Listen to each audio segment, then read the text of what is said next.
ओम ओम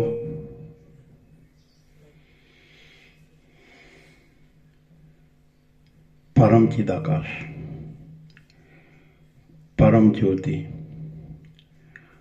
अखंड ज्योति, महाचिदाकाश, स्वयं प्रकाश, संपूर्ण प्रकाश, पूर्ण ब्रह्म, अनंत तेज घन, अनंत चित घन,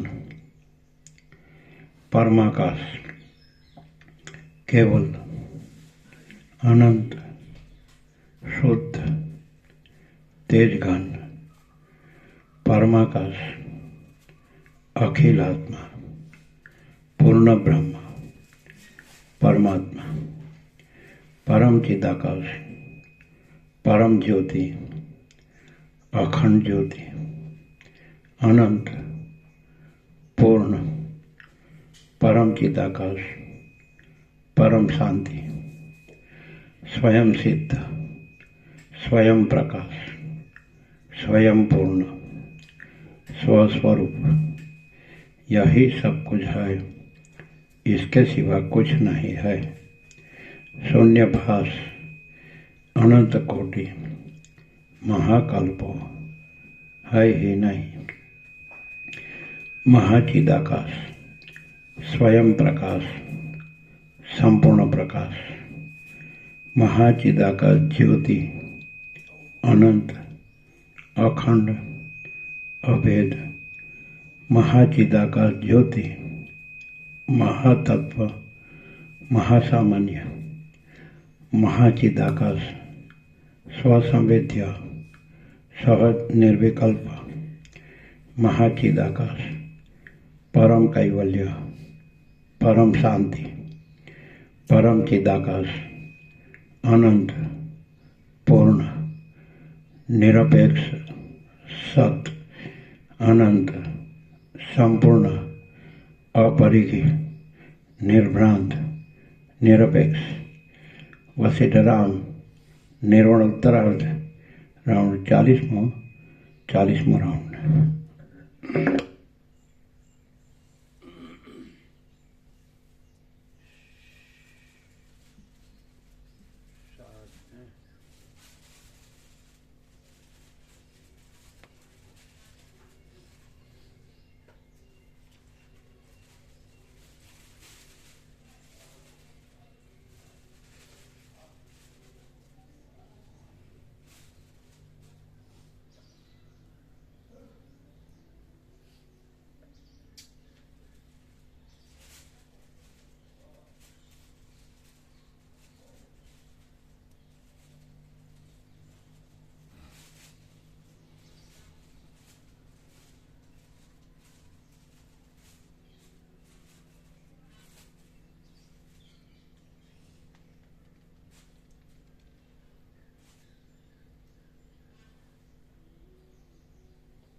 केतन पर आप भी बुक लिया क्या?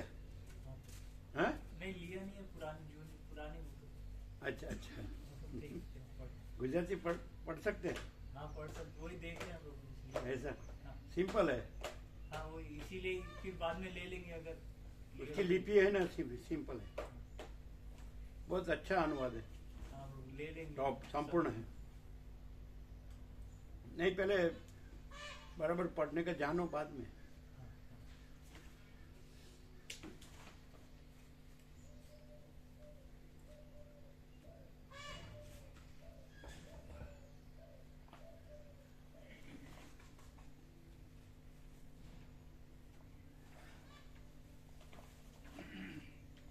ये पढ़ते हैं तो समझ में तो आता है ना, सिंपल है, सब संस्कृत में से उत्तर आई है। हाँ। गुजराती, मराठी, हिंदी, बंगाली तो संस्कृत में से ही उत्तर आई है सब। हाँ, इसे उसका अधिष्ठान तो एक ही है, समान है।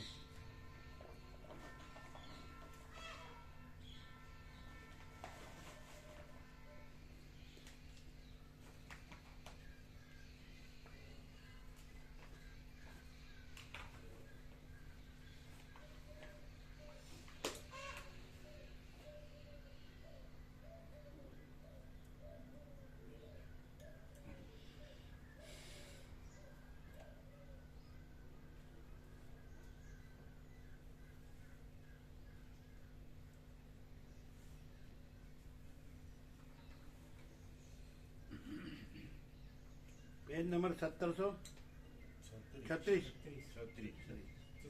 36 આવ્યા તમે? चालू है, चालू। ચાલુ।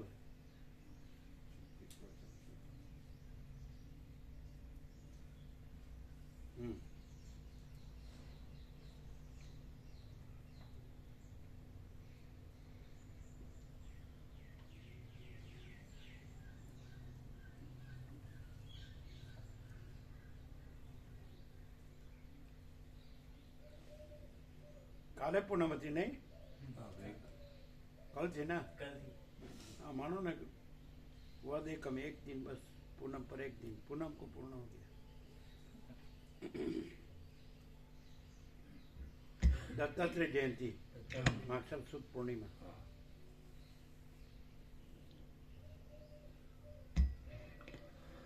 आद्य परब्रह्म सद्गुरु देव की जय।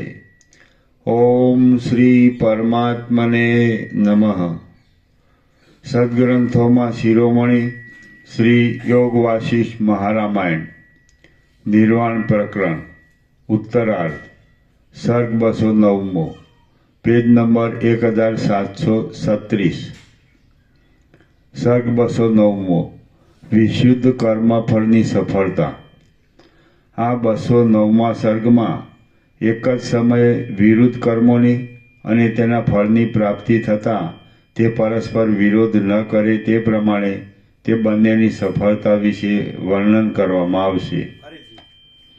આ 209મા સર્ગમાં એક જ સમયે વિરુદ્ધ કર્મોની અને તેના ફળની પ્રાપ્તિ થતાં તે પરસ્પર વિશેષ વિરોધ ન કરે તે પ્રમાણે તે બંનેની સફળતા વિશે વર્ણન કરવામાં આવશે। વશિષ્ઠ બોલ્યા, ચિંતિત કાર્યને સિદ્ધિ આપનાર પ્રયાગ આદિ ક્ષેત્રમાં એક જ પુરુષનું તેના કોઈ સ્નેહી સંબંધીએ જીવિત ચિંતવ્યું હોય તથા તેના શત્રુએ મરણ ચિંતવ્યું હોય અને પછીથી તે બંનેનું મરણ થઈ જાય તો તે પહેલા પુરુષની શી ગતિ થાય? આ સંબંધમાં તમે આ સાંભળો। પહેલી સૃષ્ટિ ઉત્પન્ન કરતી વખતે બ્રહ્માએ પોતાના સંકલ્પ વડે ક્ષેત્રોનું અને પદાર્થોના ધર્મોનું અમુક ફળ નિયમિત કરી રાખ્યું હોય છે। આ જગત હિરણ્યગર્ભના સંકલ્પનગર રૂપ છે। હવે તેને વિશે અધિકારીના વાંછિત અર્થની સિદ્ધિને માટે પ્રયાગ આદિ ક્ષેત્ર કલ્પાયું હોય। તેની અંદર કંઈ સ્નાન, દાન, તપ, યજ્ઞ આદિ પુણ્યકર્મ કરવામાં આવ્યું હોય અને તે તીર્થ તથા પુણ્યકર્મ એ બંને વડે શાસ્ત્ર દ્વારા જોડાતા એ અધિકારી પુરુષનું શરીર સંસ્કારને પ્રાપ્ત થયું હોય તો દ્રઢ નિશ્ચય વડે કરેલા કર્મમાંથી તે પુરુષને ઈચ્છિત ફળની પ્રાપ્તિ થાય છે. તેનું એ પુણ્ય પણ એક ચેતનાત્માની શક્તિરૂપ જ છે. વળી તે પુરુષે મહાપાપ કરેલું હોય તો તે શક્તિ જ તેના કોઈ એક ભાગને કે સંપૂર્ણ પાપને ક્ષેત્રના મહાત્મ્યના તારતમ્યને અનુસરી તથા કર્તાની શ્રદ્ધાને અનુસરી નિવૃત્ત કરી દે છે અને પછી પોતે પણ શાંત થઈ જાય છે. જો શાસન કરવા યોગ્ય એ પુરુષનું પાપ થોડું હોય અને ક્ષેત્રનો ધર્મ તેનાથી વિશેષ હોય તો તે પુરુષમાં પાપનો નિશેષ રીતે નાશ કરી નાખે છે અને કાંઈ શાસ્ત્ર પ્રતિપાદિત ફળને પણ સાધી આપે છે. હે મહારાજ, જો શાસન કરવા યોગ્ય એ પુરુષનો ક્ષેત્રના મહાત્મ્યથી ઉત્પન્ન થયેલ ધર્મ અને તેનું પાપ બંને સમાન બળવાળા હોય તો પાપ અને પુણ્ય એ બેયનો ભાગ કરવા માટે તેના બે શરીર તથા બે ચિદાભાસ ખડા થઈ જાય છે અને તેઓ વસ્તુતઃ જોતા એક ભ્રાંતિરૂપ જ છે.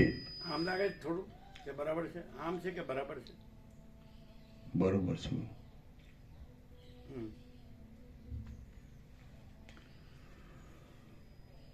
એવી રીતે પાપ પુણ્ય આદિનું જે મોટું ફળ જે પ્રમાણે હિરણ્યગર્ભના સંકલ્પથી કલ્પાયેલું છે તે પ્રમાણે જ હંમેશ વ્યવસ્થિત થઈ રહ્યું છે.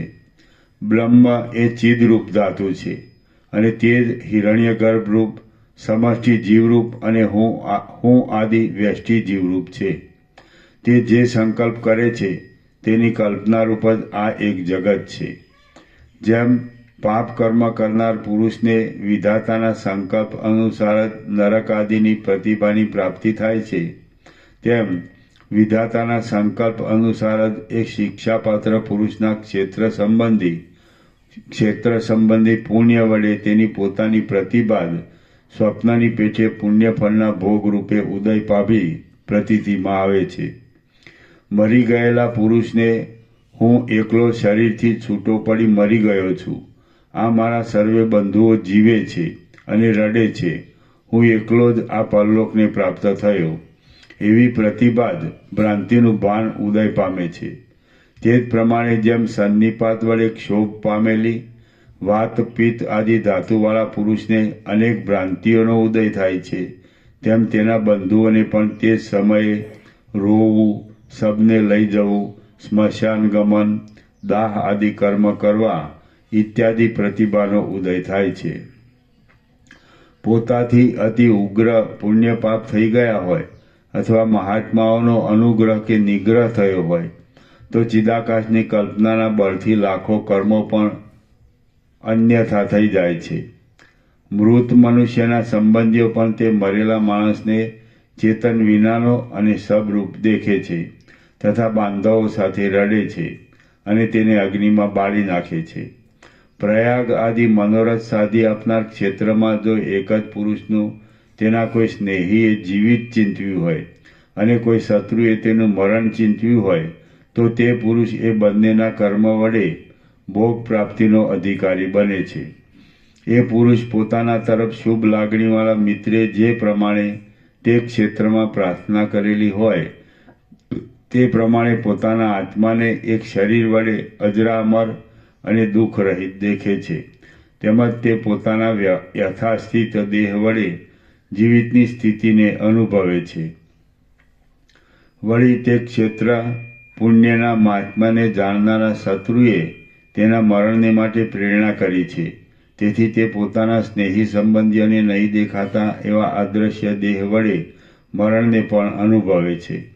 બખ્તર આદિ વડે રક્ષિત થયેલા પુરુષને જેમ બખ્તર આદિથી અરક્ષિત તથા વિશ્વાસુ એવા શત્રુને બાણ, ખડગ આદિ વડે ભેદી નાખવામાં કંઈ કલેશ કરવો પડતો નથી, તેમ શત્રુએ કરેલા અભિચાર આદિ ક્રિયાના સામા ઉપાયથી રહિત એવા પુરુષને તત્કાળ જ મરણાદિકનો અનુભવ કરવો પડે છે, છતાં તેના બંધુઓ તેને અમર રૂપે દેખે છે.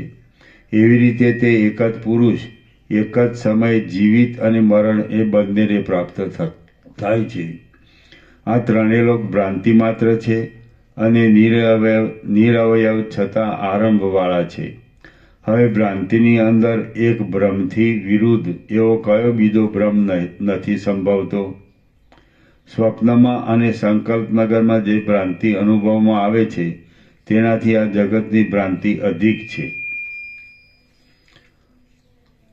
કાંઈ અધિક છે, કાંઈ ન્યૂન નથી.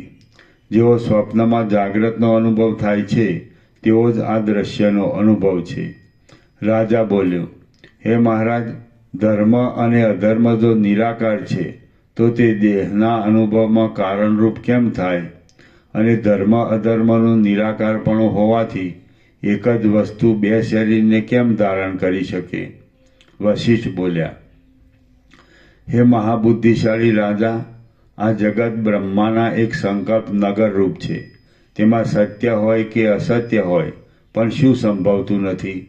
તેના સત્ય સંકલ્પથી સર્વ સંભવે છે. જેમ આપણા સંકલ્પ નગરની અંદર ન સંભવે એવું કાંઈ પણ નથી, તેમ આ બ્રહ્મના સંકલ્પ નગરની અંદર પણ ન સંભવે એવું શું હોય? સ્વપ્નમાં અને સંકલ્પ નગરમાં એક જ માણસ લાખો રૂપે થઈ જાય છે, તેમ સ્વપ્નની અંદર એક જ ચૈતન્યના ભાવને ધારણ કરે છે. સ્વપ્નમાં હજારો રૂપે થઈ રહેલું એ એક જ ચૈતન્ય સુષુપ્તિમાં એકરૂપ થઈ જાય છે. ચિદાત્માનો જ એ સર્વ વિલાસ છે એમ માન્યા વિના બીજો રસ્તો નથી. કેમ કે સ્વપ્નની અને સંકલ્પની સેનાના અનુભવની સ્મૃતિનો તથા સંકલ્પનગરનો અને સ્વપ્નનગરનો કોને અનુભવ નથી? આ જગત અનુભવરૂપ છે, ચિદાકાશરૂપ છે, અને તેથી ચિદાકાશના સંકલ્પરૂપ એવા આ જગતના સ્વરૂપની અંદર શું નથી સંભવતું?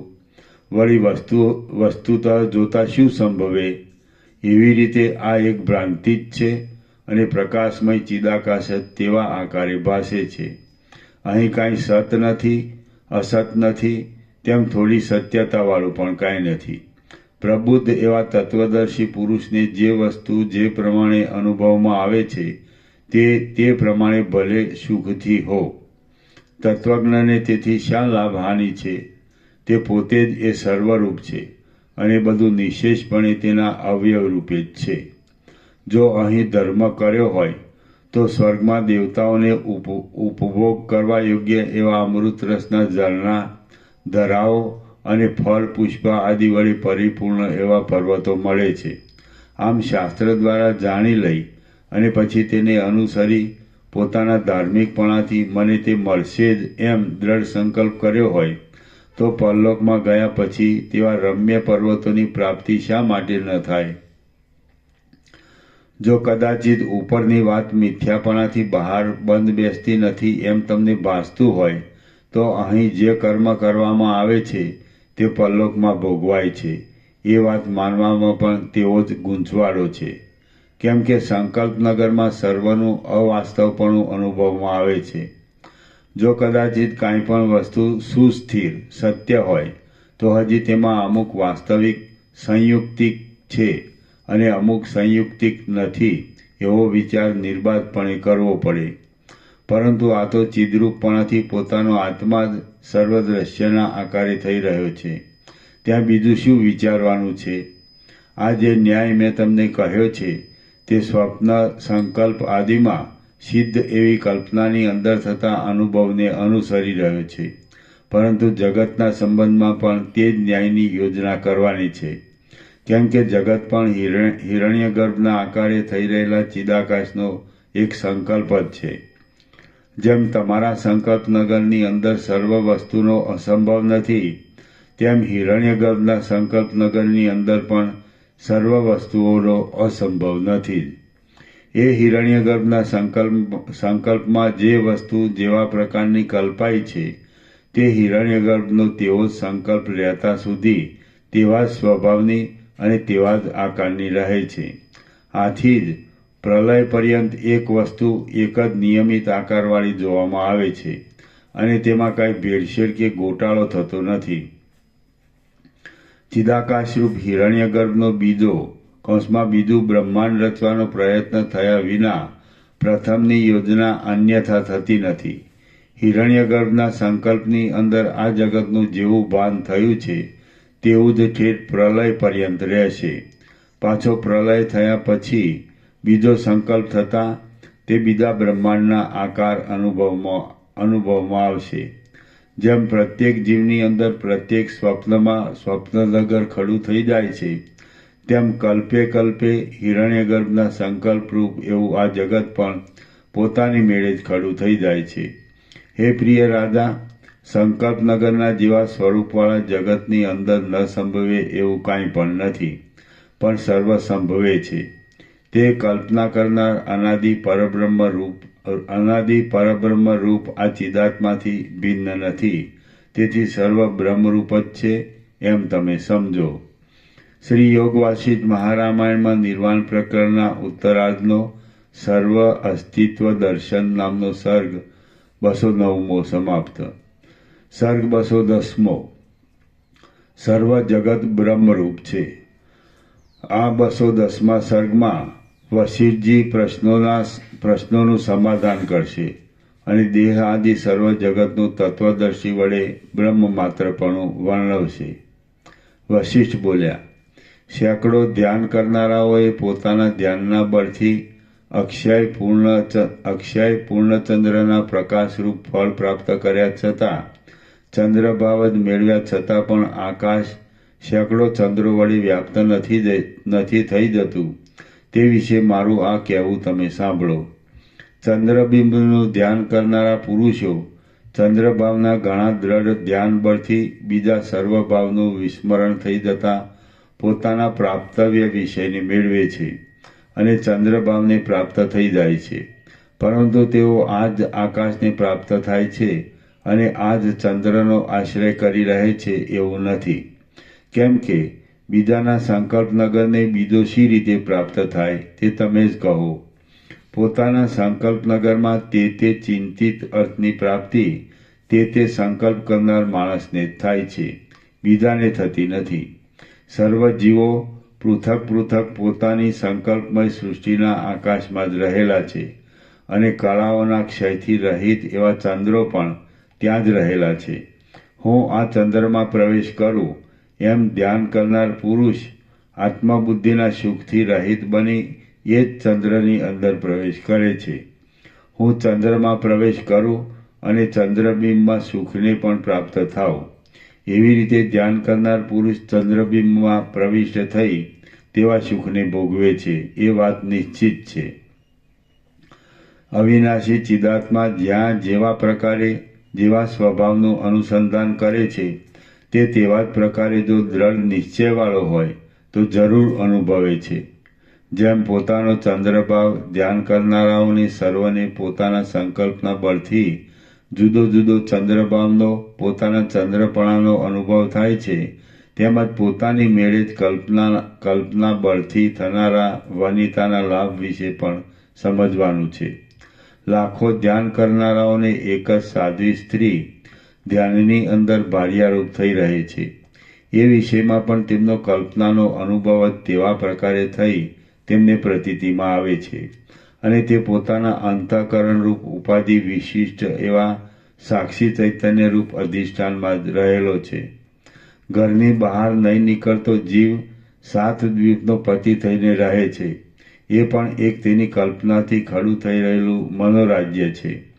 એ મનોરાજ્ય ચિદાકાશની અંદર કલ્પાયેલા પોતાના ચિત્તાકાશમાં જ રહેલું છે.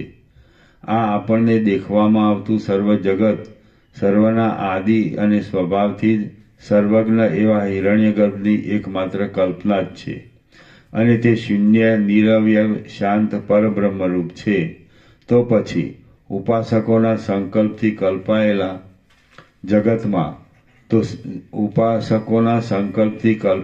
જગતમાં તો સત્યતા કેવી જ હોય. દાન, પારલૌકિક કર્મ અને જપ તપ આદિ નિરવયવ છે અને તેમનું પરલોકની અંદર મૂર્તિમાન ફળ શી રીતે મળે છે તે સંબંધમાં હું કહું તે તમે સાંભળો. ચિદાત્માએ જ આકારની કલ્પના કરી છે. તેથી દાનાદિના સંસ્કારવાળી બુદ્ધિ વડે યુક્ત એવા નિરવયવ જીવો તેના સંકલ્પ બળથી પરલોકમાં સ્વપ્નની પેઠે મૂર્તિમાન જેવા જણાતા ફળને પ્રાપ્ત થાય છે. બાકી વસ્તુતઃ જોતાં જન્મ આદિ વિકારથી રહિત ચિદાત્માનો જ એ એક વિવર છે. ભ્રાંતિ જ પદાર્થોનો અનુભવ અને અનુભવનો અભાવ એ બંને રૂપ થઈ રહે છે. તે ભ્રાંતિ વડે ચિન્માત્ર આત્મા ચેષ્ટાવાન તથા નિશ્ચેષ્ટ થાય છે. એ ભ્રાંતિની શાંતિ થાય છે એટલે ચિદાત્મા પોતાના નિર્મળ શાંત સ્વરૂપમાં સ્થિર થઈ રહે છે. અહીં અનુષ્ઠાન કરેલા દાનથી પરલોકની અંદર ચિદાત્માના આભાસ રૂપે રહેલું ફળ પ્રાપ્ત થાય છે. તે તેના સંકલ્પ રૂપ જ છે એમ વિવેકી વિદ્વાનો કહે છે. આ કલ્પનામય સંસારની અંદર દાન કરવાથી અથવા દાન નહીં કરવાથી સ્વાભાવિક એવો સંકલ્પ જ ભોગ ઐશ્વર્ય આદિ દાનના ફળરૂપ છે તથા દારિદ્ર્ય આદિ અદાન નહીં દેવા રૂપ છે. એમાં કશો વિરોધ નથી અને તે વાસ્તવિક રીતે ચિન્માત્ર જ છે. હે રાજા, આ સર્વ જે પ્રમાણે તે મને પૂછ્યું તે પ્રમાણે મેં તને કહ્યું. આ સર્વ જગત નિરવયવ છે અને ચિન્માત્ર તત્વની તે એક કલ્પના જ છે. રાજા બોલ્યો, હે મહારાજ, સૃષ્ટિના આદિકાળમાં દેહ શૂન્ય ચૈતન્ય અને તેની કરેલી દેહ કલ્પના એ બંનેનું ભાન શી રીતે થાય? કેમ કે આધાર વિના આધેયનો પ્રકાશ સંભવતો નથી. ભીંત વિના દીવાનો પ્રકાશ શી રીતે થાય? વશિષ્ઠ બોલ્યા, હે મહાબુદ્ધિશાળી, જેમ આકાશમાં શિલાનું નૃત્ય ન હોય તેમ દેહ શબ્દના જે અર્થને તમે સમજો છો તે અર્થ તત્વજ્ઞ પુરુષની દ્રષ્ટિમાં સાવ છે જ નહીં. જે અર્થ બ્રહ્મ શબ્દનો છે તે જ અર્થ શબ્દનો પણ છે.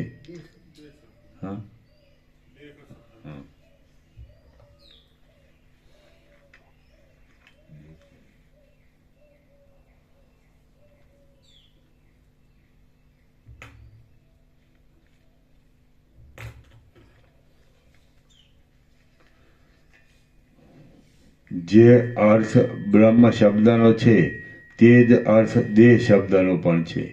જેમ અંબુ અને અંબસ એ બંને શબ્દના અર્થમાં કાંઈ ભેદ નથી તેમ બ્રહ્મ શબ્દના અને દેહ શબ્દના અર્થમાં કશો ભેદ નથી. સ્વપ્નની પેઠે પ્રતીતિમાં આવતો આ દેહ બ્રહ્મરૂપ છે. હું જે સ્વપ્નનું દ્રષ્ટાંત આપું છું તે તમને જ્ઞાન થવા માટે એક પ્રકારની યુક્તિ છે. બાકી સ્વપ્નનું પણ સર્વ અંશે સાદ્રશ્ય ન સમજવું, પરંતુ સ્વપ્ન એ એક તમારો અનુભૂત વિષય છે એટલે તેના દ્રષ્ટાંતથી તમને બરાબર જ્ઞાન થાય તે માટે તેમ કહેલું છે. બાકી ચિદાત્મા વડે પ્રકાશથી એવી આ સૃષ્ટિનું સ્વપ્નરૂપી બાધિત અર્થ સાથે સાદૃશ્ય નથી. વસ્તુતઃ જોતા દેહ જ ક્યાં છે અને સ્વપ્નની ભ્રાંતિ પણ ક્યાં છે? પરંતુ પ્રબુદ્ધ પુરુષનું સ્વપ્નના જેવો જ અનુભવમાં આવતો એવો આ ભ્રમ સ્વપ્નના દ્રષ્ટાંતથી અવિવેકીને પણ સમજવામાં આવે તેટલા માટે તેમ કહેવામાં આવે છે. તત્વદર્શીમાં તો જાગ્રત પણ નથી, સ્વપ્ન પણ નથી, સુષુપ્તિ પણ નથી, તેમ બીજું પણ કાંઈ નથી. પરંતુ આ જે કાંઈ અનિર્વચનીય ભાન થાય છે તે નિર્વિકલ્પ ચિદાકાશ રૂપ છે. તેને તુરીય પદ વડે ઓળખવામાં આવે છે તથા તેની પ્રાપ્તિમાં સર્વ પુરુષાર્થોની સીમા આવે છે. આ જે હમણાં આપણને ભાસે છે તે છે જ નહીં, તેમજ પ્રથમ જે ભાસતું હતું તે પણ નથી. જેવી રીતે કોઈપણ પ્રકારે જાગ્રત તથા સ્વપ્ન આદિની સ્થિતિ જ ન હોય તેવા પ્રકારે અતિ સ્વચ્છ એક પરબ્રહ્મ જ છે. જે કાંઈ આ દ્વૈત અદ્વૈત ભાસે છે તે સર્વ ચક્ષુ આદિ ઇન્દ્રિય દ્વારા એક પ્રદેશમાંથી બીજા પ્રદેશમાં ગતિ કરતા આત્માના વચમાં રહેલા નિર્વિષય સ્વરૂપથી ભિન્ન નથી, પણ તદ્રૂપ જ છે. વિવેકી તત્વજ્ઞ પુરુષની દ્રષ્ટિમાં તો જે કાંઈ પ્રતીતિમાં આવે છે તે ચિન્મય છે અને તેને નિરાવરણ ચિદાકાશની જ ઉપમા આપી શકાય છે. શૂન્ય પદાર્થોનો અનુભવ, ભાન, અભાન, દ્વૈત, એકતા, સત અને અસત એ સર્વથી પર એવા ચિદાકાશ રૂપ છે. આ જગત પૂર્ણ એવા ચિદાકાશમાંથી પૂર્ણ રૂપે જ પ્રસરે છે અને તે પૂર્ણ રૂપે જ રહેલું છે. વસ્તુતઃ જોઈએ તો એ જગત થયું જ નથી અને વ્યવહારિક દ્રષ્ટિથી જોતા તેનું સાવ ભાન નથી થતું તેમ પણ નથી. તે સ્ફટિક શિલાના ગાંઠા મધ્યભાગ જેવું બ્રહ્મૈક રસ છે. જગત ચિદાકાશનો એક વિલાસ છે, તેથી તે નિરવયવ ચિદાકાશ રૂપ જ છે. જ્યાં જ્યાં ચિન્માત્ર તત્વ છે ત્યાં ત્યાં જગતની સ્થિતિ થવી સંભવે છે. ચિદાકાશ સર્વત્ર છે અને આ સર્વદ્રશ્ય જગતરૂપ છે. જો કે તે જગત શબ્દ વડે ઓળખાય છે તો પણ સર્વશાંત પરબ્રહ્મ રૂપ જ છે. ચિદાકાશના સંકલ્પનગરના આકારે ખડું થઈ રહેલું આ જગત વ્યવહાર દ્રષ્ટિમાં યથાસ્થિત રહેલું જોવામાં આવે છે, પરંતુ તે નિર્વિકાર પરબ્રહ્મ રૂપ છે. અહીં બીજી યુક્તિનો અસંભવ છે, તેથી જ આ યુક્તિ ઉત્તમ છે. પુરુષાર્થને ઈચ્છનારા શ્રોતાઓ પાસે યુક્તિ અને અનુભવથી રહિત એવી વાત શોભા આપતી નથી. સત હો કિંવા અસત હો, પરંતુ લોકમાં અને વેદ આદિ શાસ્ત્રોમાં જે સિદ્ધ છે તે વાત જ સિદ્ધરૂપ છે. પોતાના મનમાં આ વાત સમજી લેવાની છે. બાકી જે કાંઈ સિદ્ધ છે તેનો ત્યાગ કોઈ દિવસ થઈ શકતો નથી. પ્રથમ બ્રહ્મરૂપે નહીં સમજાયેલું જગત તેનું વાસ્તવિક સ્વરૂપ ઓળખવામાં આવતા બ્રહ્મભાવને પ્રાપ્ત થઈ જાય છે, બ્રહ્મરૂપ જણાય છે અને તે યથાસ્થિતપણે રહ્યા છતાં ચરમ સાક્ષાત્કાર રૂપ વૃત્તિની સાથે જ લય પામી જાય છે. મેં અહીં કહેલા આ ન્યાય પ્રમાણે જીવનમુક્ત સહિત લોક વેદાદિ શાસ્ત્ર સર્વસિદ્ધ થાય છે. માટે એ ન્યાયનો અહીં સ્વીકાર કરવો ઉચિત છે.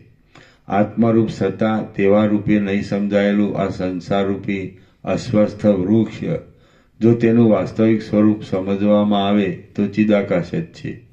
તે જ હું છું, તે જ ત્રણેય લોકરૂપ છે અને તે જ બંધરૂપ છે તથા મોક્ષરૂપ છે એવો નિશ્ચય છે.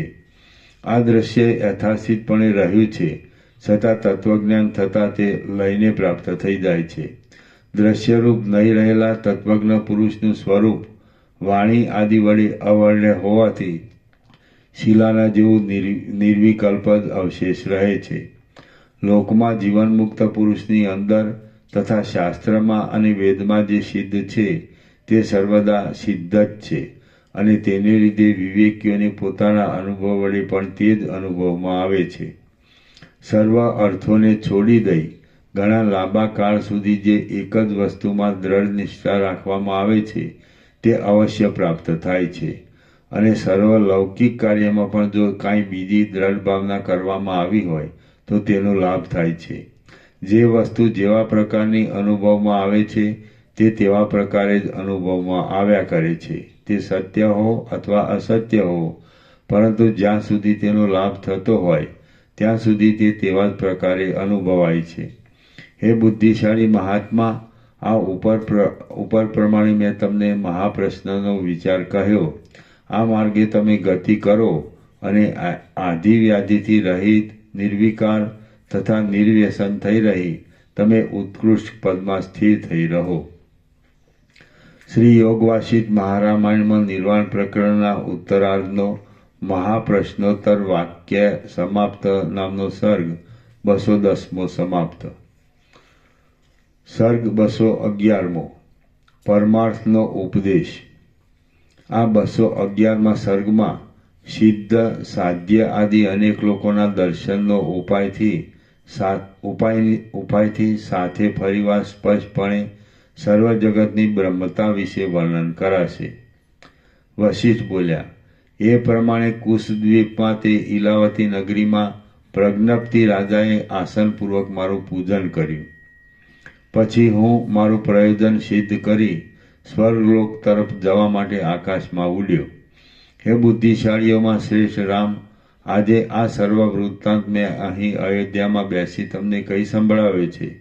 આ ઉત્તમ દ્રષ્ટિના અવલંબન વડે તમે શાંત મનવાળા અને ચિદાકાશરૂપ થઈ રહેશો. આ સર્વ નામથી રહિત, નિર્મળ, અવર્ણ્ય, જન્મ આદિ વિકારથી રહિત, શાંત અને આદિ મધ્ય તથા અંતથી રહિત એવા ચિદાકાશ બ્રહ્મરૂપ છે. દ્રશ્યને ચિદાત્માના એક વિવત રૂપ માત્ર કહેવામાં આવે છે. પરથી પણ પર એવું પરમ તત્વ બ્રહ્મ એવા કલ્પિત નામ વડે ઓળખાય છે, પરંતુ એ પદ નામ તથા રૂપથી રહિત છે. પરથી પણ પર એવું પરમ તત્વ બ્રહ્મ એવા કલ્પિત નામ વડે ઓળખાય છે, પરંતુ એ પદ નામ તથા રૂપથી રહિત છે. રામ બોલ્યા, હે મહારાજ, સિદ્ધ, સાધ્ય, બ્રહ્મા, વિદ્યાધર અને દેવ ઇત્યાદિના વસ્તીવાળા લોકો શી રીતે દેખાય છે? વશિષ્ઠ બોલ્યા, જો તમે તેવી ધારણાના અભ્યાસ વડે જોશો તો પ્રત્યેક રાત્રિ દિવસની અંદર આગળ, પાછળ, ઉપર અને નીચે સિદ્ધો, સાધ્યો, યમ, બ્રહ્મા, વિદ્યાધર અને દેવોના, બીજા પ્રાણીઓના અને અપૂર્વ મહાત્માઓના લોકો તમારા જોવામાં આવશે. જો તમે તેવી ધારણાના અભ્યાસને અભાવે નહીં જુઓ તો તે તમારા જોવામાં આવશે નહીં. મહલ્લોક, જનલોક, તપલોક અને સત્યલોક આદિ સિદ્ધોના સ્થાનો આ સ્થાનથી ઘણે દૂર છે. સર્વત્ર ગતિ કરનારા સિદ્ધ લોકોના સંકલ્પથી જ, સત્ય સંકલ્પના બળથી જ તે ખડા થાય છે અને તે સર્વત્ર છે. આ આખું વિશ્વ સંકલ્પમય લોકોથી વ્યાપ્ત છે. આ સર્વ દેખવામાં ધારણાનો અભ્યાસ જ મુખ્ય છે અને તમે તે કર્યું નથી. જેવા એ સર્વ કલ્પનામય લોકો છે તેવો જ કાલ્પનિક આ આપણો લોક છે.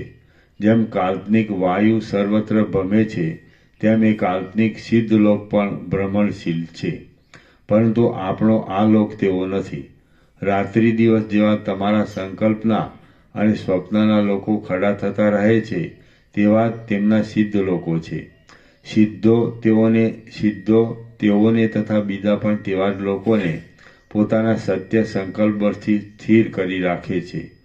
એવી જ રીતે તમે પોતે પણ યોગ ધારણાના અભ્યાસથી ધ્યાનને અતિ સ્થિર કરશો અને પોતાના સંકલ્પથી ખડા થઈ જતા લોકોને સ્થિર કરવા ધારશો તો તે જ સમયે તત્કાળ તે નિર્વિઘ્નપણે સ્થિર થશે. વળી તેઓ તમારી ઈચ્છા અનુસાર જ વિસ્તારને તથા સંપત્તિને ધારણ કરશે. એ જ રીતે બીજો પણ કોઈ યોગ્ય અધિકારી અતિ દ્રઢ સંકલ્પ વડે યુક્ત હોય તો સિદ્ધની પેઠે જ પોતાના લોકને સ્થિર દેખે છે. માત્ર એ બંનેમાં તફાવત એટલો રહે છે કે સિદ્ધ પુરુષોએ પોતાના સિદ્ધ લોકને ખડા કરી દેનારી પ્રાક્તન ધર્મ સંપત્તિ વડે પોતાના સિદ્ધ લોકોને સ્થિર કરી દીધા હોય છે, તેથી તેમને તે અનાયાસે સિદ્ધ છે. પણ જે બીજા લોકો અનિત્ય એવા હમણાંના ધારણાના અભ્યાસથી ધ્યાનની વિશ્રાંતિનો યત્ન કરે છે, તેમના એ ધ્યાન બળથી ખડા થતા લોકો ઘણા શ્રમથી અને દુઃખથી સ્થિર કરી શકાય છે. આ બધું જગત સર્વદા નિરવયવ શાંત ચિદાકાશ રૂપ છે. તે દ્રઢ સંકલ્પ વડે જેવો નિશ્ચય કરવામાં આવે છે તેવા જ પ્રકારનું ભાસે છે, બીજા પ્રકારે કદી પણ ભાસતું નથી. સંકલ્પના અભાવે તેનો કોઈ પણ પ્રકારનો જો નિશ્ચય કરવામાં ન આવ્યો હોય તો તેનું ભાન પણ થતું નથી. વળી તેમાં આ કશું છે કે નથી એવો તર્ક પણ ઉઠવો સંભવતો નથી. આ સર્વ નિર્વિકલ્પ દશામાં શૂન્ય, નિરવયવ અને પ્રતિબંધથી રહિત પરમ ચિદાકાશ રૂપ જ છે.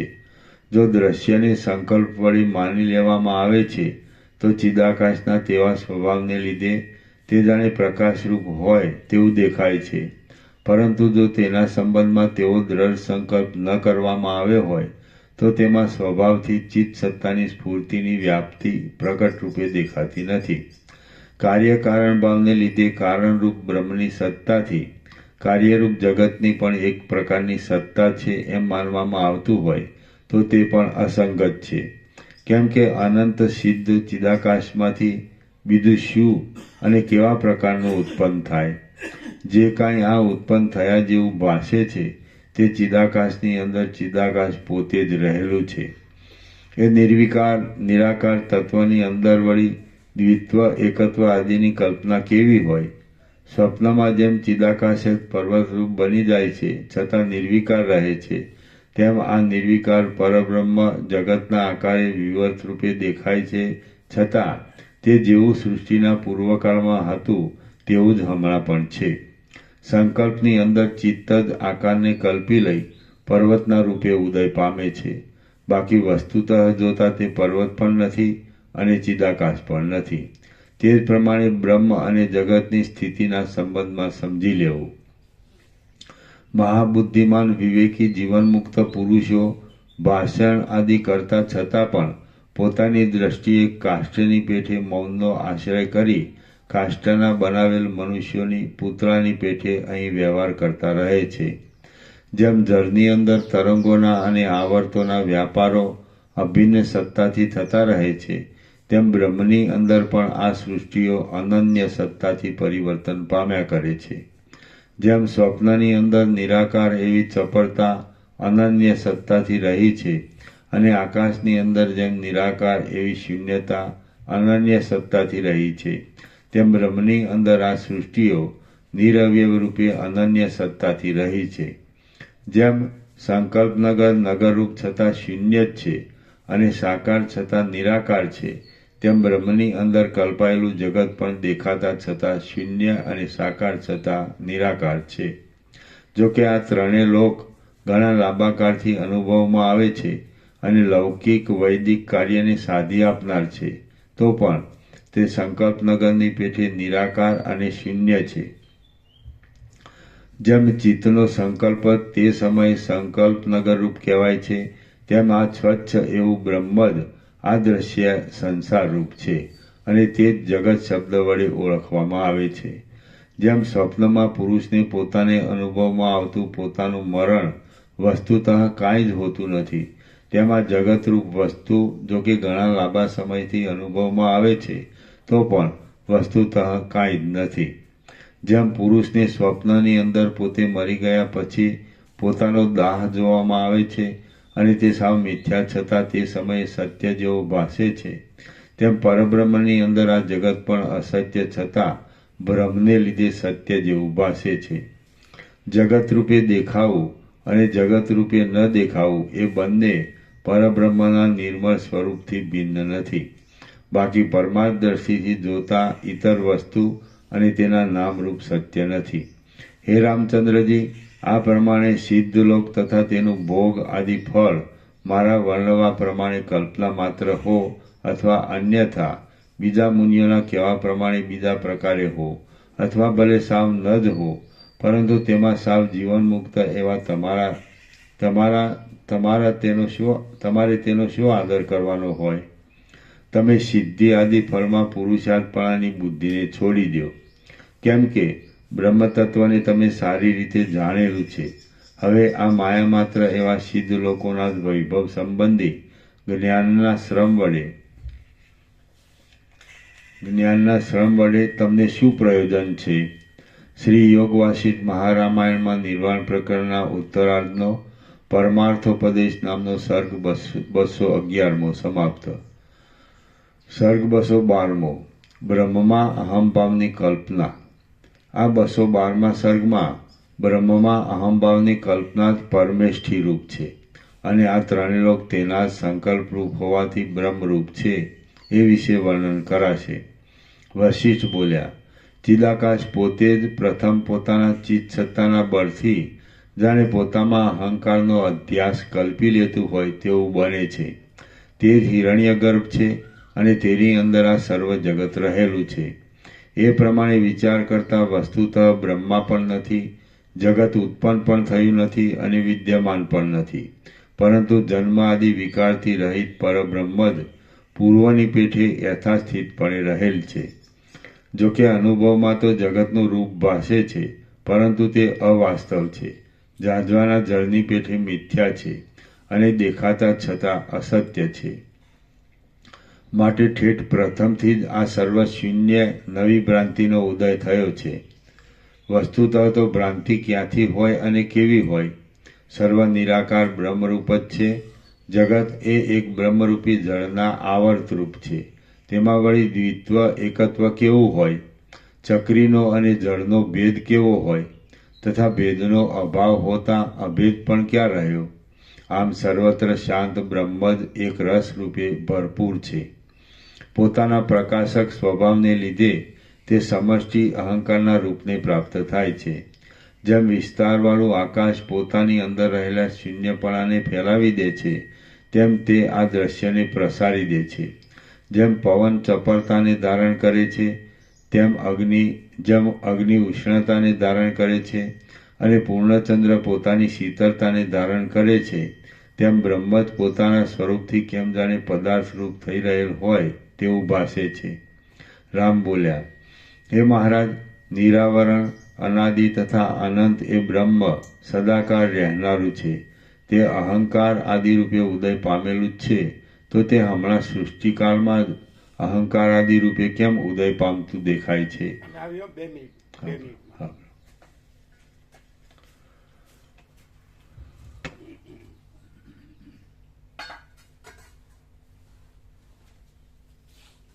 અહંકાર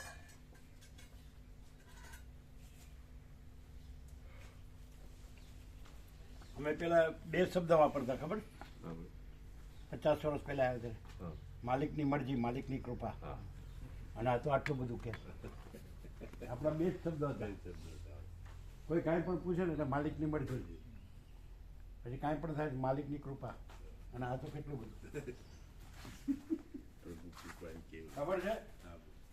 2 જ શબ્દ.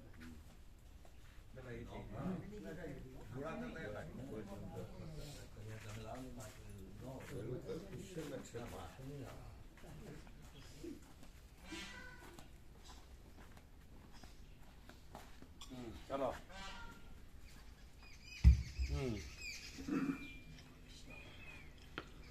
રામ બોલ્યા, હે મહારાજ, નિરાવરણ, અનાદિ તથા આનંદ એ બ્રહ્મ સદાકાળ રહેનારું છે. તે અહંકાર આદિ રૂપે ઉદય પામેલું જ છે, તો તે હમણાં સૃષ્ટિકાળમાં જ અહંકાર આદિ રૂપે કેમ ઉદય પામતું દેખાય છે? આ માટે આપ શું કહો છો? વશિષ્ઠ બોલ્યા, હા બરાબર છે, હા બરાબર, તે તેમ જ છે. સદૈવ તે બ્રહ્મ સમષ્ટિ અહંકાર આદિ રૂપે પણ થઈ રહે છે. અનાદિ અને જન્મ આદિ વિકારથી રહિત એ પરબ્રહ્મને પોતાના સ્વરૂપ ચૈતન્ય વડે બીજા કશાની અપેક્ષા રહેતી નથી. બ્રહ્મ જ સર્વત્ર સર્વદા સૃષ્ટિ તથા પ્રલય એ બંને રૂપ છે, અને તે જ ચિદાકાશ રૂપ છે. અવિદ્યા દ્રષ્ટિથી જોતા તો કોઈ દિવસ આ દ્રશ્યનું વાસ્તવિક સ્વરૂપ સિદ્ધ થતું નથી. વિદ્યા દ્રષ્ટિથી જોઈએ તો આ દ્રશ્ય કોઈ કાળે છે જ નહીં. અવિદ્યા દ્રષ્ટિથી જોતા તો કોઈ દિવસ આ દ્રશ્યનું વાસ્તવિક સ્વરૂપ સિદ્ધ થતું નથી. વિદ્યા દ્રષ્ટિથી જોઈએ તો આ દ્રશ્ય કોઈ કાળે છે જ નહીં. મિશ્ર દ્રષ્ટિથી જોઈએ તો જેમ પવનમાં ચલન શક્તિ રહેલી છે, ચંદ્રમાં શીતળતા રહેલી છે, અને આકાશમાં શૂન્યતા રહેલી છે, તેમ બ્રહ્મ, હું તથા તમે એ સર્વ અનન્ય સ્વરૂપવાળા એક જ છીએ. બ્રહ્મ કોઈ દિવસ વિવર્ત રહિત નથી. સર્વદા બ્રહ્મની આવી દ્રશ્ય આદિરૂપ સત્તા છે જ. જગતના અનાદિ પ્રવાહને લીધે આથી જુદા પ્રકારની બીજી સત્તા નથી. તેથી આ જગત અનાદિ, અનંત, નિર્વિકાર એવા બ્રહ્મરૂપ જ છે. અદ્વિતીય બ્રહ્મજ્ઞાન થયા છતાં પણ તમે અધ્યારોપ દ્રષ્ટિનો અંગીકાર કરી લઈ મારા ઉપદેશના શબ્દોના શ્રવણમાં આસક્ત ચિત્ત થાઓ છો, અને મિશ્ર દ્રષ્ટિના પક્ષને સ્વીકારી દ્વૈતને સ્વીકારો છો. બાકી તત્વદર્શીથી તો દ્વૈત નથી જ. મિશ્ર દ્રષ્ટિમાં બ્રહ્મ સર્વરૂપ છે, તથા સર્વમાં અંતર્ગત એવો જીવ કાંઈ કર્યા જ કરે છે અને અનુભવે છે. હવે જો બ્રહ્મ જ એ સર્વના આકારે ક્રિયા કરતું હોય અને અનુભવતું હોય, તો સર્વદા સર્વ પ્રકારે સર્વે કરે જાય છે અને અનુભવે છે. પણ નિર્વિશેષ દ્રષ્ટિથી જોઈએ તો કોઈ પણ દેશકાળમાં કશું કોઈ કરતું જ નથી અને અનુભવતું પણ નથી. તેમજ પરબ્રહ્મથી કશું ભિન્ન પણ નથી. હે રામચંદ્રજી, આ શાંત અને સર્વત્ર સામાન્ય રૂપે ભરપૂર એવું બ્રહ્મ આ ત્રિભુવનના આકારે આ પ્રમાણે સર્વદા ભાષા કરે છે. બાકી બીજું કાંઈ અહીં નથી. કોઈ દેશકાળમાં આકાશમાંથી પર્વતો ઉત્પન્ન થતા નથી, તેમ બ્રહ્મમાંથી જગતો ઉત્પન્ન થતા નથી. આમ માની તમે પરમ શાંતિને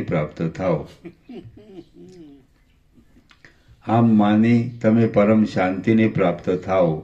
જ્યાં સુધી અલ્પબુદ્ધિવાળા શ્રોતાઓને બરાબર બોધ નથી થયો, ત્યાં સુધી સંદેહના અવસરમાં ઉપદેશ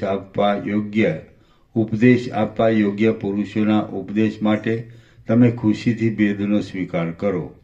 બાકી પ્રબુદ્ધ દશા સાંપડશે અને બોધનો ઉદય થશે એટલે તમને અહંકાર, તેનો સંકલ્પ અને જગત એ સર્વના આકારે થઈ રહેલા પ્રજાપતિના ભેદની બુદ્ધિ કે તેના અભાવની બુદ્ધિ થશે જ નહીં. વળી શાસ્ત્ર આદિની કે શબ્દ આદિની બુદ્ધિ એ પણ તત્વજ્ઞની છેલ્લી અવસ્થામાં નથી. રામ બોલ્યા, ફરીથી શાસ્ત્ર વળી શાસ્ત્ર આદિની કે શબ્દ આદિની બુદ્ધિ એ પણ તત્વજ્ઞની છેલ્લી અવસ્થામાં નથી. રામ બોલ્યા, હે મહારાજ, આ વાત મારા સમજવામાં આવી ગઈ. હવે મને બોધ થાય તે માટે આપ પાછી આપે માંડેલી તે ચાલતા પ્રસંગની વાતો ચલાવો. પરબ્રહ્મની અંદર સમષ્ટિ અહંકારનો આવિર્ભાવ થયા પછી શું થાય છે? આપ તો સર્વ જાણનારા છો. હું તે સાંભળવા ઉત્સુક છું. તેથી મને તૃપ્તિ થતી નથી. વશિષ્ઠ બોલ્યા, એ પરબ્રહ્મની અંદર સમષ્ટિ અહંકારનો ઉદય થયા પછી આકાશની સત્તાનો અધ્યાસનો ઉદય થાય છે. ત્યાર પછી દિશાઓની સત્તા, કાળ સત્તા અને ભેદ સત્તા ઉદય પામે છે. ફરીથી વશિષ્ઠ બોલ્યા, એ પરબ્રહ્મની અંદર સમષ્ટિ અહંકારનો ઉદય થયા પછી આકાશની સત્તાનો અધ્યાસનો અધ્યાસનો ઉદય થાય છે. ત્યાર પછી દિશાઓની સત્તા, કાળ સત્તા અને ભેદ સત્તા ઉદય પામે છે. જ્યારે તેને દેહ આદિમાં અહંકાર ભાવનું ભાન થાય છે ત્યારે તે દેહ વ્યતિરિક્ત ઈતર સ્થળમાં હું નથી એવું ભાન પણ અવશ્ય ઉદય પામે છે. આ દેશકૃત પરિચ્છેદ અને વસ્તુકૃત પરિચ્છેદ ઇત્યાદિ રૂપે પોતાનો આત્મા જ વિના ક્રમે દ્વૈતરૂપ થઈ જાય છે અને નાના પ્રકારે પ્રતીતિમાં આવે છે. તે સમયે પ્રથમ તો માત્ર આકાશ જ હોય છે, તો પણ પછીથી ઉપર કહેલ આકાશરૂપ જ છે એવી પદાર્થ ભેદની સત્તાના વાચક શબ્દોનો અધ્યાસ ખડો થઈ જાય છે. આકાશ તન્માત્રાને, શબ્દ તન્માત્રાને અનુભવનાર નિરાકાર અહંભાવ, સમષ્ટિ અહંકાર, ચિદાકાળ આદિની દિશાકાળ આકાશ તન્માત્રાને, શબ્દ તન્માત્રાને અનુભવનાર નિરાકાર અહંભાવ, સમષ્ટિ અહંકાર, દિશાકાળ આદિની કલ્પનારૂપ થઈ જાય છે. એટલે પ્રકાશરૂપ અને જ્ઞાન સ્વરૂપ બ્રહ્મ તત્વ જ દ્રશ્યના નામથી ભાસે છે. જો કે એ નિર્બાધપણે બ્રહ્મરૂપ છે તો પણ કેમ જાણે દ્રશ્યરૂપ હોય તેમ તેનું ભાન થાય છે.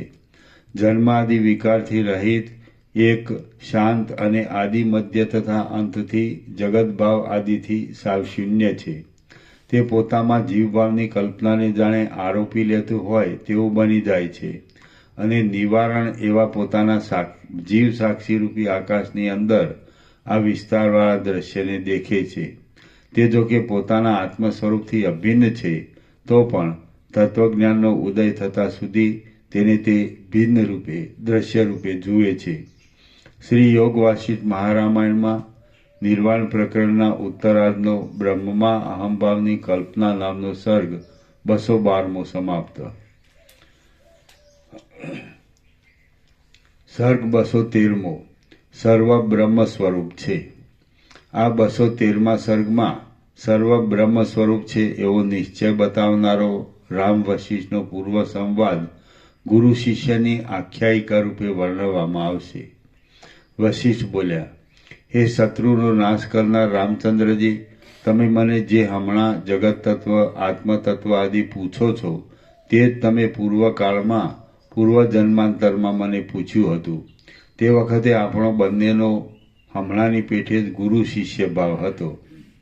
કોઈ એક પૂર્વકલ્પમાં તે જગત અને તેની અંદર તમે રામ, હું વશિષ્ઠ ઇત્યાદિ, તમારો વૈરાગ્ય, મારું આવવું અને તમારો પ્રશ્ન વગેરે આ ચિદાત્માની પ્રતિભા કોઈ વનની અંદર ગુરુ શિષ્યરૂપે હમણાંની પેઠે જ ઉદય પામી હતી. ત્યાં તે સમયે હું ગુરુરૂપ થયો હતો અને તમે શિષ્યરૂપ થયા હતા. તમે મારી પાસે શિષ્યરૂપે બેઠા હતા અને વિશાળ તથા ધીર બુદ્ધિવાળા હતા. તે સમયે તમે મને નીચે પ્રમાણે પૂછ્યું હતું. શિષ્ય બોલ્યો, હે મહારાજ, આ સર્વ જગતના સંબંધમાં મારો એક આ અતિશય સંશય છે, તેને આપ નિવૃત્ત કરો.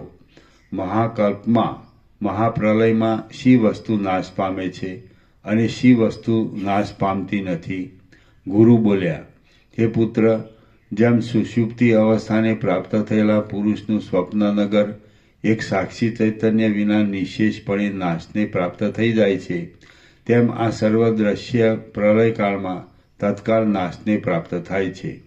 પૃથ્વી, પર્વતો તથા 10 દિશાઓ નિર્વિશેષપણાથી એક સરખી જ રીતે પ્રલયકાળમાં નાશ પામી જાય છે અને ક્રિયા, કાળ કે ક્રમ એ કશું પણ અવશેષ રહેતું નથી. સર્વ પ્રાણીઓ નષ્ટ થઈ જાય છે અને સર્વ જગતના આભાસ સહિત એવું આકાશ અવ્યાકૃતમાં લીન થઈ ગયેલું હોવાથી પ્રલયકાળે ભોગતાના અસંભવને લીધે નાશને પ્રાપ્ત થાય છે. કારણોના પણ કારણરૂપ એવા બ્રહ્મા, વિષ્ણુ, ઇન્દ્ર, રુદ્ર આદિનું નામ પણ મહાપ્રલયમાં અવશિષ્ટ રહેતું નથી. અવિનાશી ચિદ વસ્તુનો સૃષ્ટિરૂપી વિવર્ત નષ્ટ પામે છે એટલે એકમાત્ર ચિદાકાશ જ શેષ રહે છે એમ અનુમાન કરી શકાય છે. કેમ કે પોતાની અંદર આરોપિત સૃષ્ટિના અનુભવના હેતુરૂપ ચિદાત્મા વડે જ સર્વ પ્રપંચ શૂન્ય પ્રલયકાળનું શેષપણું સિદ્ધ થાય છે. શિષ્ય બોલ્યો, જે અસત વસ્તુ છે તેની સત્તા સંભવતી નથી અને જે સત્ય છે તેનો નાશ સંભવતો નથી, તો પછી વિસ્તારવાળું હોય એ પ્રકારે દેખાતું આ વિદ્યમાન જગત ક્યાં ચાલ્યું જાય છે? ગુરુ બોલ્યા, હે પુત્ર, આ તારું કહેવું યોગ્ય નથી, કેમ કે આ જગત તો નાશ પામે જ છે, તેથી તે નથી જ એમ જણાય છે. કેમ કે અસત પદાર્થની સત્તા અને સત્ય વસ્તુનો નાશ કોઈ કાળે થતો જ નથી. હે વત્સ, જે કાંઈ વસ્તુતઃ છે તે કોઈ દેશકાળમાં અસત્ય થતું નથી, તો પછી તેની સત્તા કેમ અસત્યતાને ધારણ કરે? ઝાંઝવાનું જળ ક્યાં રહ્યું છે? 2 ચંદ્રમાની ભ્રાંતિ ક્યાં વાસ્તવિક છે? આકાશમાં ભ્રાંતિને લીધે દેખાતા મોવાળા જેવા આકારો ક્યાં વાસ્તવ છે? અને ભ્રાંતિ વડે થતો અનુભવ ક્યાં વાસ્તવ હોય છે? હે પુત્ર, આ સર્વ દ્રશ્ય ભ્રાંતિ માત્ર છે, અસત્ય છે અને સ્વપ્નનગરની પેઠે ભાષા કરે છે, તો તે શા માટે બાધિત ન થાય? જેમ જાગ્રત અવસ્થામાં સ્વપ્ન અને સ્વપ્ન અવસ્થામાં જાગ્રત બાધિત થઈ જાય છે, તેમ સર્વત્ર જ્ઞાનનો ઉદય થતાં આ સર્વ નિશેષ રીતે બાધિત થઈ જાય છે. જેમ સ્વપ્નનગર જાગ્રતમાં બાધિત થઈ જતાં કોણ જાણે ક્યાં ચાલ્યું જાય છે તે હું જાણતો નથી, તેમ જગતરૂપી આ દ્રશ્ય જ્ઞાન વડે બાધિત થઈ જતાં તરત જ તે ક્યાં જતું રહે છે એ પણ હું જાણી શકતો નથી. શિષ્ય બોલ્યો, હે મહારાજ, જો દ્રશ્ય નથી તો પછી દ્રશ્યના આકારે શી વસ્તુ ભાસે છે અને પાછો બોધ થયા બાદ તેવી વસ્તુ કેમ નથી ભાસતી? કઈ વસ્તુનું એ રૂપ છે? વિશાળ આકારવાળા ચિદાકાશનું કે કોઈ બીજાનું? ગુરુ બોલ્યા, હે પુત્ર, આ સ્વચ્છ ચિદાકાશ જ છીપ જેમ પોતાના ચકચકિતપણાથી રૂપાના આકારે સ્ફુરે છે, તેમ પોતાની સત્તાના બળથી જે કાંઈ વિવર્તના આકારે સ્ફુરે છે તે જ જગતના નામે ભાસે છે. બાકી જગત કાંઈ બીજી વસ્તુ નથી. પોતાના સ્વચ્છ સ્વરૂપને નહીં છોડતા જે આવા જગતના આકારે વિવર્ત રૂપે ભાસવું તે વિશાળ આકારવાળી ચિદાકાશરૂપ વસ્તુનું એક સ્વરૂપ જ છે. જેમ એક જ અવયવીનું સ્વરૂપ શ્વેત અને કૃષ્ણ એ બંને વર્ણ વડે યુક્ત હોય છે, તેમ પરમાત્માનું પોતાનું આ ચિદાકાશરૂપ શરીર જ સૃષ્ટિ અને પ્રલય એ બંને રૂપ થઈ રહેલું છે. વસ્તુતઃ તેનું સ્વરૂપ પરમાત્માના વિવર્તનું પ્રસરવું અને સમેટાઈ જવું એ જ છે. આ તમે પોતે જ સ્વચ્છ જળવાળા ધરામાં પ્રતિબિંબ રૂપે દેખાતા બિંબ પ્રતિબિંબ રૂપે જુદા જુદા જણાવો છો, પરંતુ બિંબ પ્રતિબિંબ ભાવરૂપી ભેદનો ક્ષય થઈ જતા એક જ છો. તે જ પ્રમાણે ધરામાં પ્રતિબિંબ પડ્યા અગાઉ પણ બિંબ પ્રતિબિંબ રૂપે બીજા સ્થળે દર્પણ આદિમાં ભિન્ન ભિન્ન આકારે ભાસતા છતાં તમે એક જ છો. આમ તમારા મૂળ બિંબ સ્વરૂપમાં કશો ક્ષય કે ઉદય થતો નથી.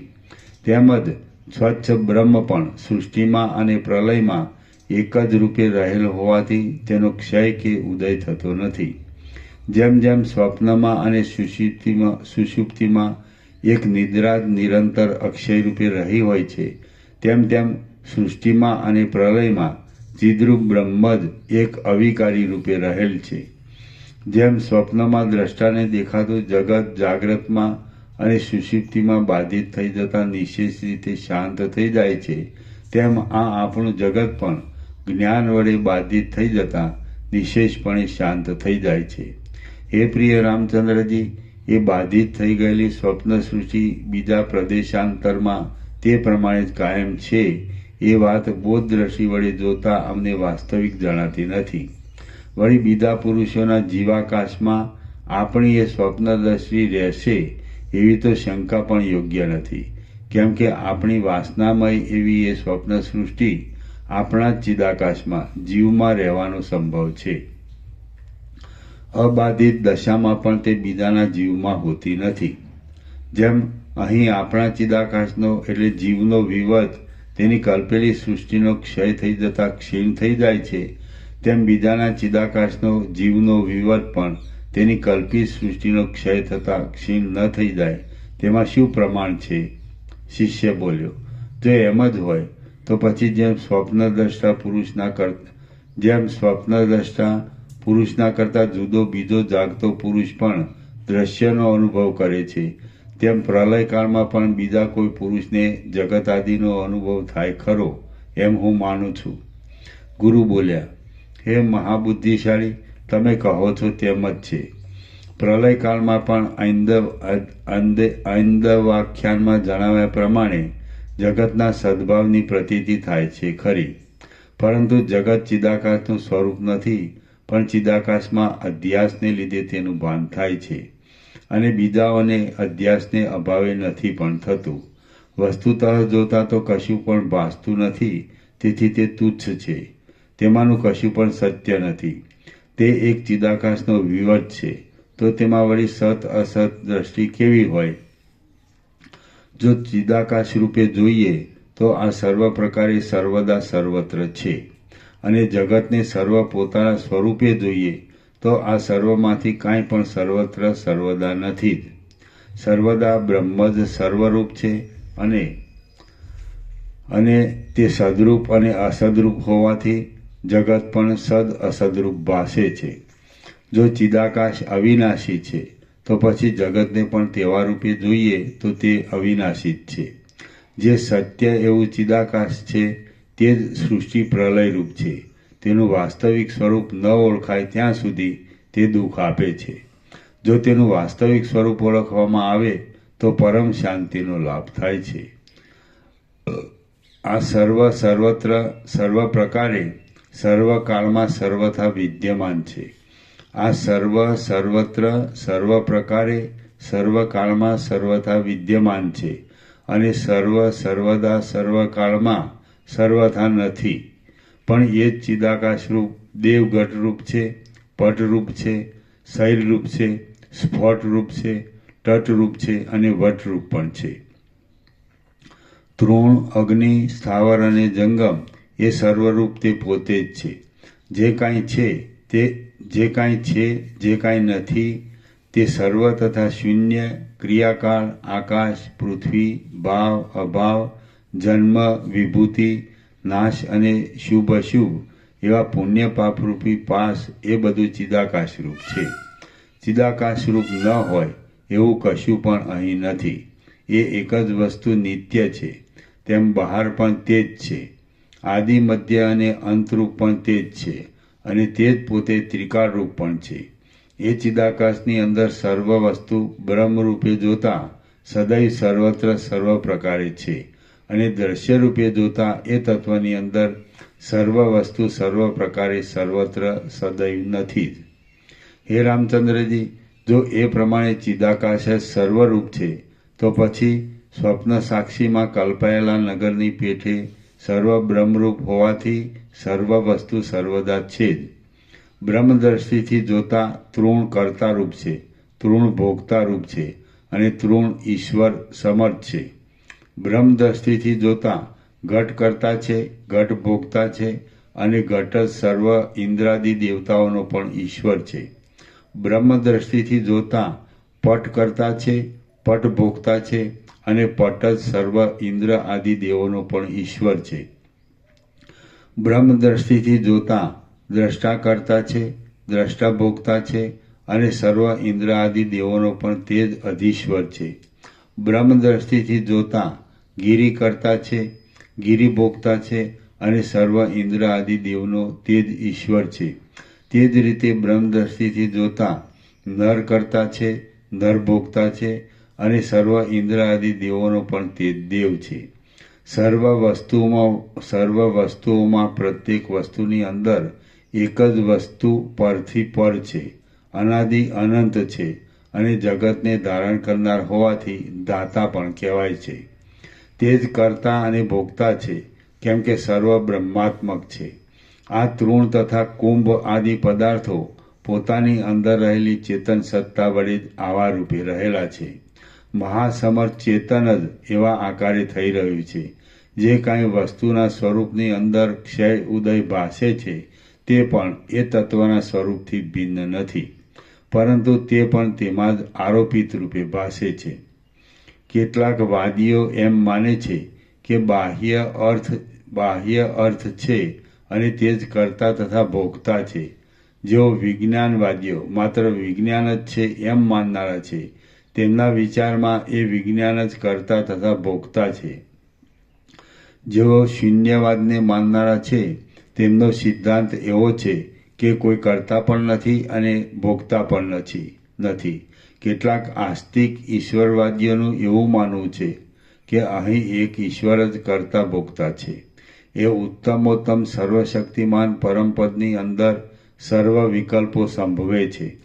એ અધિષ્ઠાન ચૈતન્યની અંદર વસ્તુતઃ ક્યાં વિધિ નિષેધની સ્થિતિ છે અને અધ્યારોપ દ્રષ્ટિથી જોતા તેમાં કયા વિધિ નિષેધની સ્થિતિ નથી. ચિદાકાશ પોતાના શુદ્ધ સ્વરૂપની અંદર તે વાસના અનુસાર જાણે દ્રશ્યની ભાવના હોય તેમ બની જાય છે અને પોતે પણ જાણે દ્રષ્ટારૂપ થઈ ગયું હોય તેવા ભાવને ધારણ કરે છે. આમ તે પોતાના આત્માને જ જગતના આકારે દેખે છે.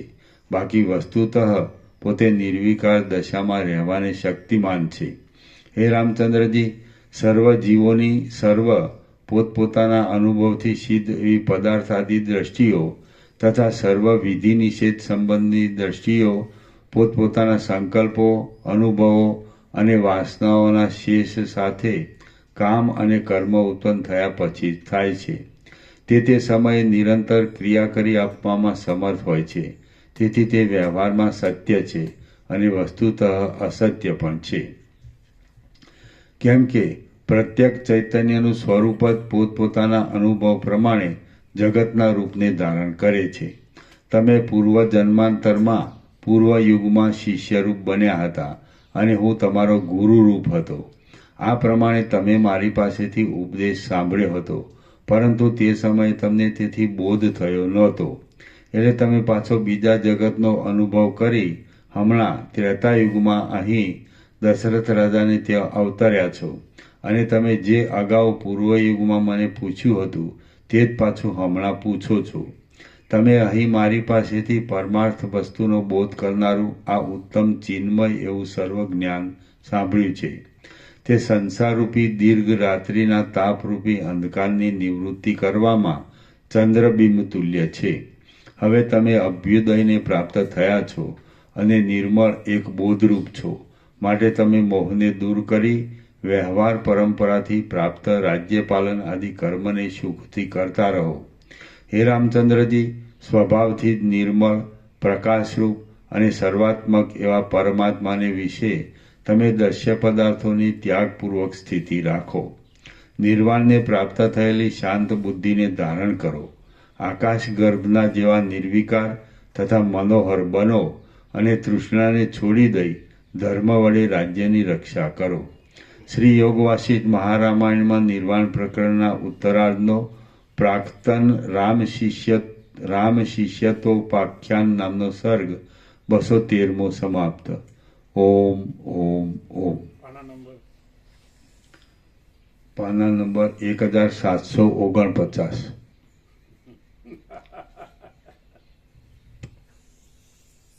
પૂરું કરવું હોય તો થઈ જાય, અને સાંજે લેવું હોય તો સાંજે લેવાય. સામકો ને આ તો પ્રસાદ આપી દો. 56 પાના છે, 49 એટલે 49 થઈ ગયું. चालू चालू 49 6 ને 7 પાના રહ્યા એટલે સાંજે 41મો રાઉન્ડ, 40 રાઉન્ડ પૂરા.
ચાઇનામાં આ નારિયેળ હોય ને એને બટ ખામ નાખ્યું